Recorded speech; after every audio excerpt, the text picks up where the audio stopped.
Hoy tenemos noticia importante y es que el Boletín Oficial del Estado ha publicado la orden con las recomendaciones del Ministerio de Isabel Celaá para iniciar el nuevo curso, pero no tienen nada que ver con lo que nos habían contado hace apenas unos días. Por ejemplo, se habló de un número máximo de alumnos de 20 que ya no va a ser. Y además acordaros que se dijo que los niños de 9 años para abajo podían ir sin distancia social y sin distancia de seguridad y sin mascarilla. Ahora van a ser los niños de hasta 12 años los que puedan ir sin mascarilla y sin tener que guardar las distancias. Don Nicolás Fernández Guisado, presidente nacional del sindicato AMPE, el mayoritario de profesores estatales. Buenas tardes. Hola, buenas tardes. Pues otra vez estamos usted y yo en lo mismo. Yo vivo en un bucle permanente entrevistando a las mismas personas, teniéndole que hacer casi las mismas preguntas, don Nicolás, pero es lo que me toca a mí y es lo que le toca a usted. No sé qué le parece esta penúltima, voy a decir, rectificación para no equivocarme del Ministerio de Educación. ¿Por lo menos tenemos un criterio ya claro o este también puede cambiar? Bien, esto que acaba de publicar hoy el Ministerio son, como bien dice, unas meras recomendaciones, es decir, no tiene un carácter normativo que tenga naturaleza de poder ser exigido. Es decir, el Ministerio y las administraciones, haciendo un breve repaso de este últimos tiempos de la pandemia, han ido siempre a remolque del problema que se ha creado. Primero respondieron con el silencio. Se empezaron a decir que había que dotar de unas tablets porque había alumnos que se quedaban atrás. Luego empezaron el rosario de instrucciones contradictorias que muchas tardes hemos comentado aquí. Primero 15 alumnos por aula, luego después más distancia de seguridad, luego que si eran 20.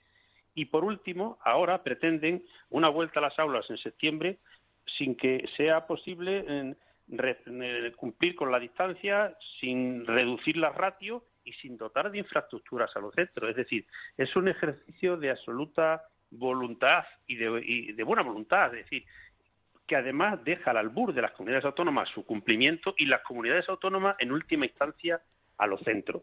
Por tanto, nosotros seguimos teniendo preocupación de cómo va a ser la vuelta a las aulas para que el profesorado y los alumnos y las familias tengan garantía de cumplimiento de las medidas sanitarias, porque es lo que queremos. Hemos dicho siempre, y el programa suyo es testigo de ello, que desde AMPE hemos venido reclamando que queremos volver a las aulas en educación presencial, porque es la mejor manera de atender el aprendizaje de nuestros alumnos, porque la enseñanza online ha sido un auténtico fracaso. No ha dejado de ser un remedio que hemos puesto en marcha para suplir unas carencias. Pero es que la Administración, yo digo, va a remolque y va detrás del problema. Y cuando se dijo que iba a haber 2.000 millones para presupuesto, para reducir ratios, para dotar de infraestructuras a los centros, no sabemos todavía el contenido y el alcance de ese dinero. Ya no son 2.000, se nos ha dicho que son 1.600, porque los otros 400 van a universidades. Y ya digo que estas instrucciones, si las analizamos detenidamente, es un paso más a pensar que la vuelta a las aulas se va a realizar, pues eso, cumpliendo un poco con el designio de la providencia. Ojalá no pase nada, los alumnos puedan estar en los centros, porque no se pueden cumplir los requisitos de distancia social de 1,5 que hay puesto si no hay previsto cómo se van a hacer los desdobles, cómo se van a reforzar las plantillas, cómo se van a reforzar los profesores que se consideran vulnerables. Es decir, se hace una radiografía del problema, se dan unas directrices, pero no se dice cuál es la concreción y cuáles son las instrucciones claras, concretas, que tengan que tener los centros educativos para poder atender al alumnado. Entonces, bueno, hay una buena declaración de voluntad y ojalá que no pase nada, que es lo que queremos todos y que los alumnos vuelvan a las aulas. Pero desde luego esto no da un mensaje de tranquilidad ni de seguridad ni al profesorado ni a la familia. Yo, don Nicolás, no sé cómo lo ve usted, pero viendo lo que ha definitivamente publicado el Ministerio de Celaá en el BOE y viendo cuál ha sido todo el proceso que usted y yo hemos seguido juntos, gracias a su colaboración para comentarlo en este programa durante todos estos meses, tengo la sensación, como usted dice, que el Gobierno baraja dos escenarios. ¿O es que en septiembre volvemos a estar encerrados todos, con lo cual da igual los protocolos que haya porque los niños están en casa? ¿O se ha contenido el virus y hay brotes, pero da igual que los niños estén en el colegio sin necesidad de las medidas que se habían dicho hasta ahora, porque lo de los 12 años, que yo creo que es absurdo ponerlo por años, tendría que ser por cursos, porque ¿qué pasa? Que el que cumpla los años en sexto antes va a ir con mascarilla y el que no, pero bueno, que lo que es en el colegio antes del instituto, que sea todo como era antes, es decir, o encerrados o con la normalidad antigua. Prácticamente es un escenario que resolvería lamentablemente el problema. Si desgraciadamente existe un repunte y una situación de la vuelta al estado de alarma y al confinamiento, pues otra vez volvemos a la nada.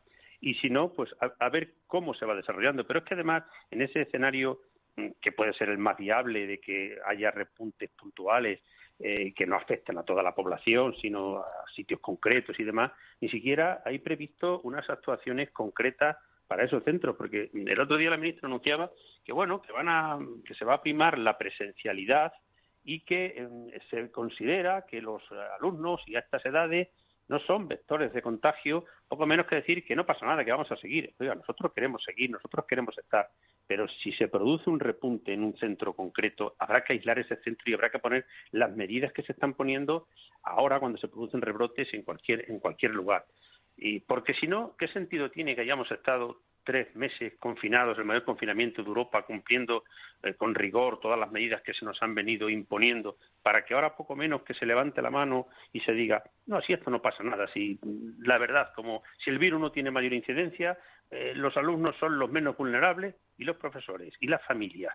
Yo creo que esto hay que afrontarlo con absoluto rigor y seriedad, que es lo que hemos venido diciendo. Estas instrucciones, te digo, son amplias, pero son meras declaraciones de buenas intenciones. Y las comunidades autónomas, porque se reunieron con la administración, pero las propias comunidades fueron las que dijeron al Ministerio que no podían cumplir con las exigencias de las recomendaciones anteriores, las que hablamos hace unos 15 días, la de los 20 alumnos por aula, la de que solamente los infantiles estuvieran en espacios de aulas de convivencia que se decía, porque las administraciones educativas decían, oiga, que es que esta distancia de seguridad de 1,5 y 20 alumnos por aula, si no se nos da dinero, si no se nos dan medios, si no se nos dan recursos para hacer reformas estructurales, no lo podemos cumplir y ese es el problema, que las administraciones autonómicas dicen que no pueden cumplir. Entonces, ¿qué han hecho para poder cumplir?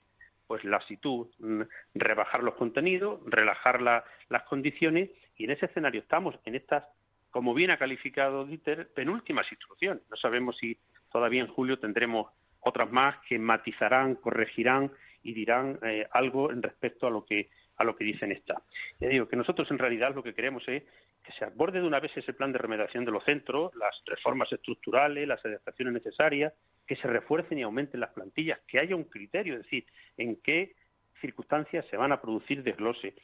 Hemos dicho y hemos convenido todos que este curso es un curso que ha dejado mucha gente atrás, que ese será el lema de la administración, que nadie se quede atrás. Bueno, pues sí, se han quedado muchos alumnos atrás, lo tenemos que reconocer.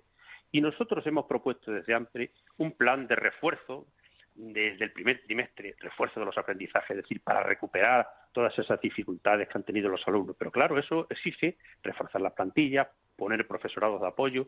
Oiga, nada de eso está previsto. Le digo que esto es un poco una huida hacia adelante y confiar un poco, bueno, pues en la providencia, por decir algo, y a ver qué pasa. Carmen Tomás, te escucha el presidente del Sindicato Bueno, Mayoritario de Profesores Estatales. es que lo que nos está contando enlaza con lo que estábamos hablando antes, de que aquí han bajado las manos y han dicho, y esto, las comunidades autónomas que hagan lo que quieran y que lo resuelvan.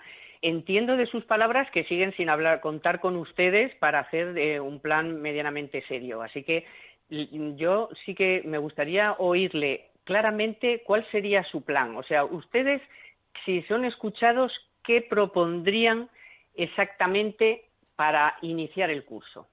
Con seguridad y con garantías y con todo. Claro. Nosotros respetamos que las medidas sanitarias nos tienen que venir dadas por las autoridades sanitarias. Oiga, pero pónganse de acuerdo. El protocolo de medidas sanitarias, estamos de acuerdo que se tiene que cumplir, cuántas veces se necesitan utilizar medidas de desinfección, preparar los espacios, preparar los centros. Queremos, el plan primero tiene que ser la remodelación de los centros educativos, que haya un plan centro a centro que hagan las adaptaciones y los centros digan a la administración autonómica, en este caso, porque como bien sabe, se lo han trasladado la responsabilidad a las comunidades autónomas, este centro concreto necesita, para poder abrir el 1 de septiembre, tales y tales reformas estructurales. Tenemos que hacer reformas en el gimnasio, en la sala de medios audiovisuales, en la biblioteca. Aquí podemos acoger, cumpliendo una ratio de 20 alumnos, con tantos alumnos y necesitaríamos tantos profesores. Eso es fundamental. Y ahí vendría el aumento. Nosotros podemos hacer las medidas organizativas y pedagógicas, que se lo hemos dicho. Le hemos dicho al Ministerio, mire, tendremos que hacer desdoble de grupo cuando pasen de 20, pero nos tienen que dotar de profesores, porque si no, ¿qué hacemos? Ya los tenemos en los espacios, los habilitamos. En este aula, si teníamos 2 grupos de 30 anteriormente secundaria, que son 60, necesitamos 3. ¿Qué profesores van a destinarse, a dotarse para ese tercer grupo? Eso es lo que queremos, porque si no, ¿qué va a hacer la buena voluntad del profesorado que con el mismo número de profesores, incluso menos, por las bajas que se han producido, por las circunstancias y demás, tengamos que atender las mismas necesidades en un escenario que naturalmente es diferente y que requiere, desde luego, muchos más medios y recursos? Eso es lo que queremos, que las administraciones y el Ministerio se hubieran puesto de acuerdo, hubieran elaborado un protocolo claro, concreto, con unas instrucciones, se hubieran trasladado a los centros y los centros al mismo tiempo le dijeran a las administraciones cuáles son esas necesidades que se va a necesitar. Lo que ya digo, se va a crear una comisión del COVID compuesta por el presidente, por el secretario. Una persona va a ser el coordinador. Es que esas cosas así indeterminadas no se llevan a cabo. Probablemente sería necesario dotar a los centros de algo que nosotros hemos venido demandando ya hace tiempo y ahora es más concreto. Lo que es la enfermera escolar, una persona responsable de sanidad que pueda seguir todos estos protocolos cuando una persona tiene síntomas, cuando se producen casos, que haga un seguimiento del alumnado, que vea si se están cumpliendo los protocolos de medidas sanitarias. En fin, esto requiere, ya digo, un esfuerzo mucho mayor porque no estamos en una situación de normalidad. En una situación de normalidad estaríamos si toda la pandemia estuviera ya controlada, no hubiera casos, no hubiera rebrote y pudiéramos volver a las aulas. Pero si se quiere volver a las aulas con estos protocolos y estas exigencias y estas directrices, eso requiere un esfuerzo concreto de diálogo y negociación del Ministerio con nosotros, por supuesto, y también de las comunidades autónomas, con los representantes de los profesores allí, para que los centros tengan unos protocolos claros y concretos para poder cumplir todas las exigencias y dar seguridad al profesorado y, por supuesto, al alumnado y a las familias. Carlos Cuesta, te escucha el presidente de AMPE. Nada, yo simplemente le quería preguntar por una cuestión, porque él ha dado un dato, que son los 2.000 millones, de los cuales hay que quitar efectivamente la parte que va a educación universitaria. Por tanto, nos quedan 1.600 millones para repartir entre las comunidades para hacer esta adaptación que le está reclamando, que yo creo que es totalmente sensata.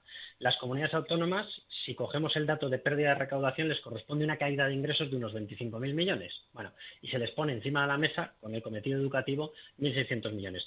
Si lo dividimos por los 8,1 millones de alumnos que hay más o menos en estos momentos en educaciones no universitarias, nos toca la gloriosa cifra de 197 euros por alumno para emprender toda esta reforma. Yo se lo digo abiertamente, tengo toda la sensación de que les han dejado vendidos, que nos han dejado como padres vendidos, que han dejado a los niños vendidos y que, como estábamos comentando antes, lo único que les ha preocupado en ese Real Decreto es pasarle la patata caliente a las comunidades autónomas y hasta luego. Tengo esa sensación. Pues esa misma sensación la compartimos, Carlos. Eso es lo que decía al principio de mi intervención, que esto nos ha sobrepasado a todos, pero más a quien tenía la responsabilidad de gestionar una situación como esta. Ya digo, las respuestas que han ido dando han ido siempre a remolque del problema. Primero, cuando nos confinaron, pensaron que con dotar de unas tablets a los centros se iban a solucionar los problemas de la denominada enseñanza online, y eso no ha sido posible. Después empezamos con el frenesí de las declaraciones contradictorias, de instrucciones que eran inviables. Recordad cuando dijo la ministra, 15 alumnos por aula y los demás en casa. Imposible. Un desdoble total de plantilla no es asumible. Y ahora ya, bueno, pues esto hemos hecho aquí, una refundición de muchas propuestas. Hemos dicho, bueno, pues hasta determinamos que hasta segundo de primaria se pueden crear aulas estables de convivencia. Los encerramos a los alumnos en una burbuja porque no va a haber problema. Bueno, pues ojalá sea así, ojalá no es lo que queremos todos, que no haya problema. Que entren a una hora unos, que entren a la otra, organícense como puedan. Y esto, en definitiva, se puede resumir con eso de sálvese quien pueda. Don Nicolás Fernández Guisado, presidente de AMPE, muchísimas gracias. No sé si nos volveremos a hablar antes de...